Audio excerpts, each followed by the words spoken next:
Update. Am I the a-hole for leaving my best friend's wedding halfway through?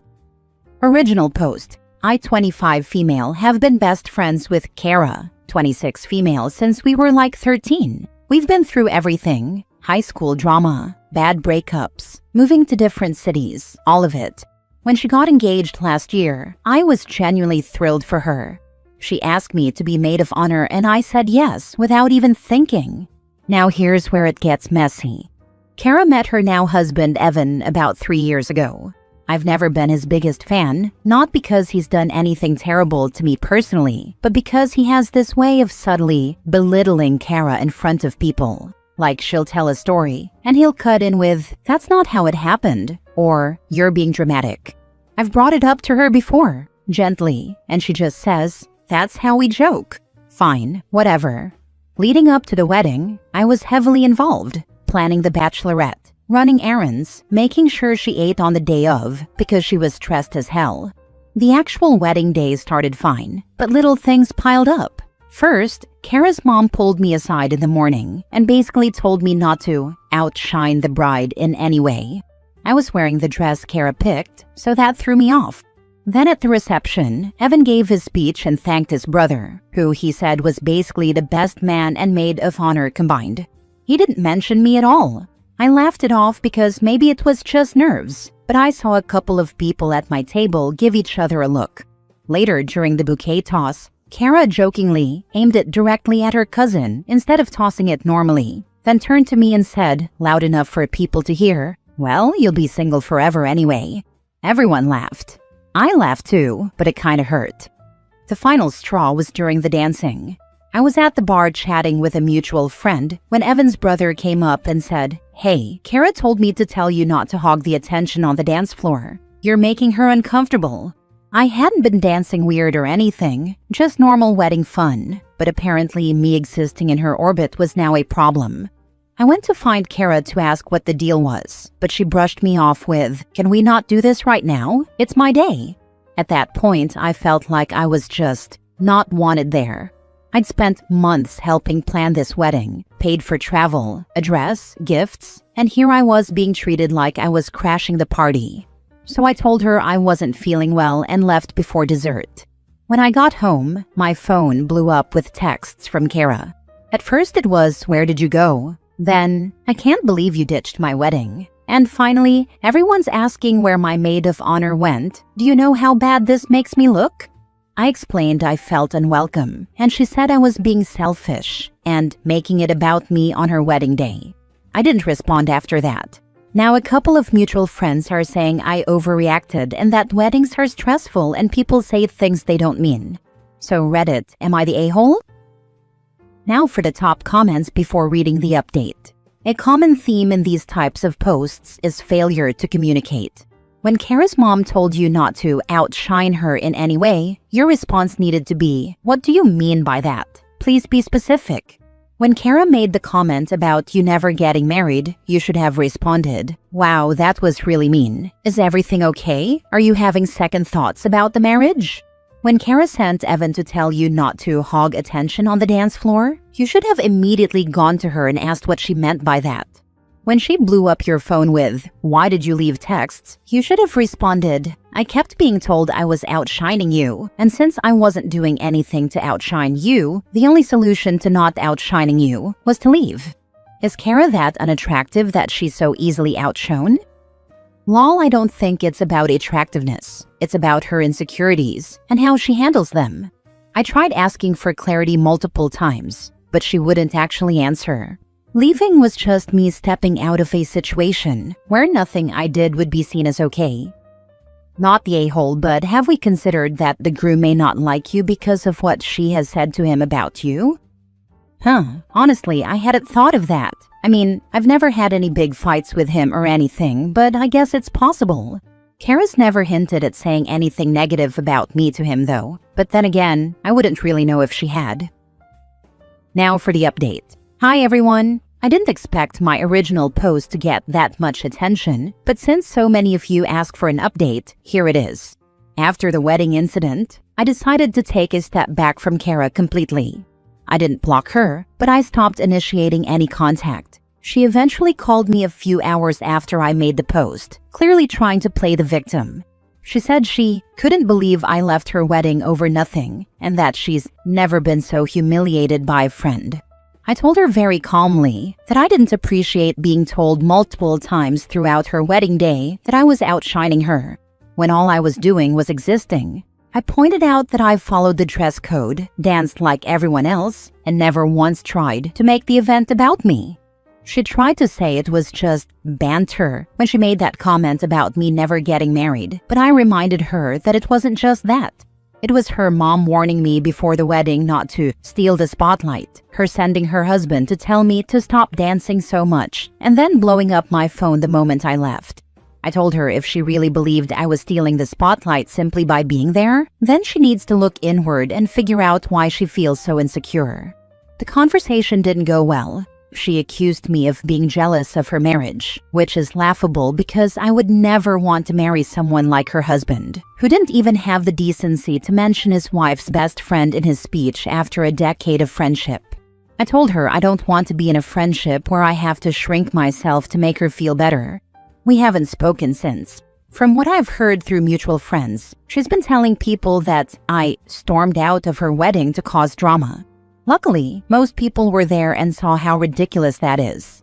The comments on my original post really solidified that I wasn't crazy for feeling humiliated. I'm glad I walked away, because if someone's wedding is the peak of their self-esteem and they can't handle anyone else existing in the same room, that's their issue, not mine. Edit. A lot of people are asking me why the husband would have to mention me in his wedding speech. He doesn't. It makes a lot of sense why so many people are asking this. It was mentioned in the first post with the quote, "Evan gives his speech and thanks his brother, who he said was basically the best man and maid of honor combined." I hope this clears any doubts up. Another thing a lot of people were questioning was why her family was asking me not to dim her light. I have no idea. I'm an introvert and almost always hate it when the attention is on me. A lot of people assumed I was an attention hog or something. I could not imagine anything worse. Kara's honestly super insecure, and even though I think she's beautiful, during our friendship she always compared her looks to mine. God forbid she got one pimple. She would constantly talk about it and compare herself to me. The fact that the husband and his brother were involved in this makes me wonder if the husband is working to isolate your ex-friend from her social circle by poisoning her relationships with lies and subtle attacks the same way he does to her. Either way, she's an adult and has made her choice. Hopefully, when she ends up friendless with a man dedicated to destroying her self-esteem, she'll smarten up before it's too late.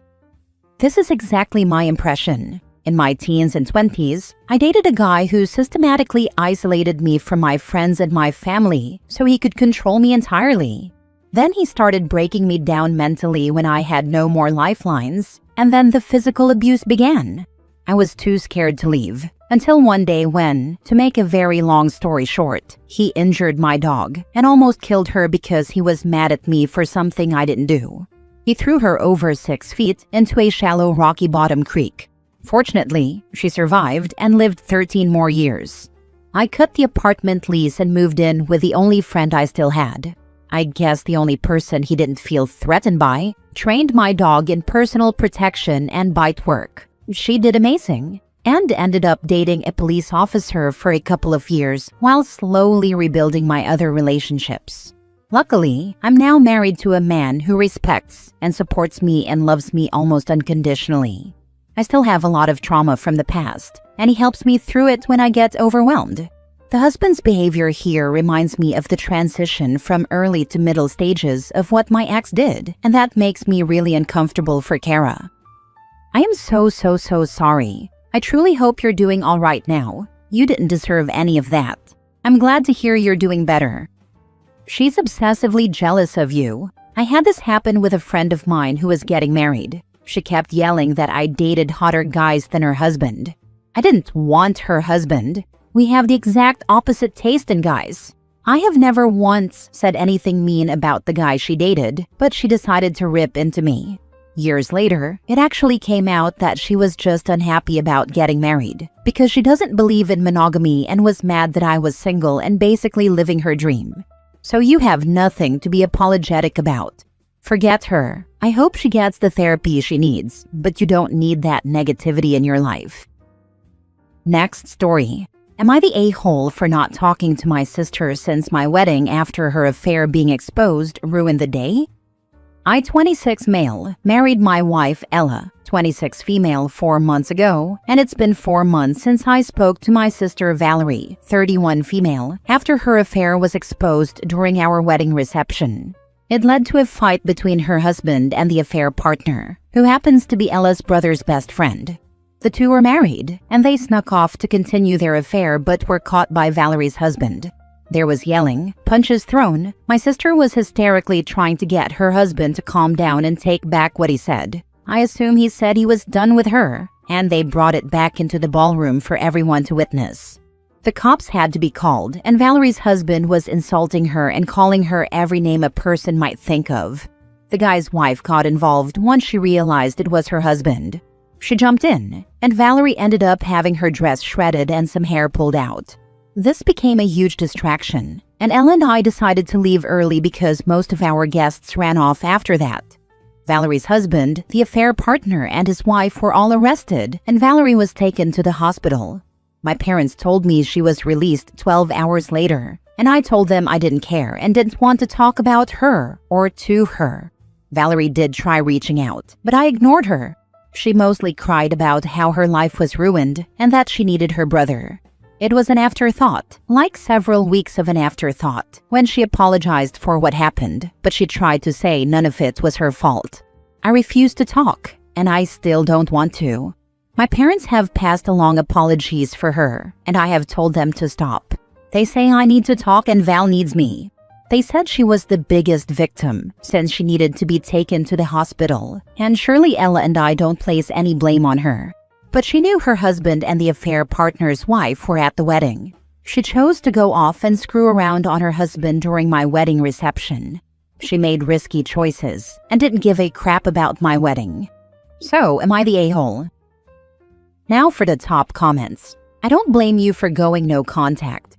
Bad enough to be having an affair, but to do something while it's your wedding with both partners present just makes it sick.